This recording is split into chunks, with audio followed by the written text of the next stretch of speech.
നമസ്കാരം. ഒരിക്കൽ ഒരു കുട്ടി തൻ്റെ മുത്തച്ഛനോട് ചോദിച്ചു, എന്താണ് നിത്യത? മുത്തച്ഛൻ സമുദ്രത്തിലേക്ക് വിരൽ ചൂണ്ടി പറഞ്ഞു, ഒരു തുള്ളി വെള്ളം സങ്കല്പിക്കുക.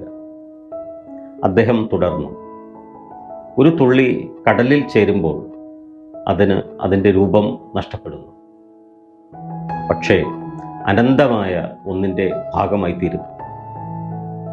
കുട്ടിയെ നോക്കി പുഞ്ചിരിച്ചുകൊണ്ട് അദ്ദേഹം കൂട്ടിച്ചേർത്തു, നിത്യത അങ്ങനെയാണ്.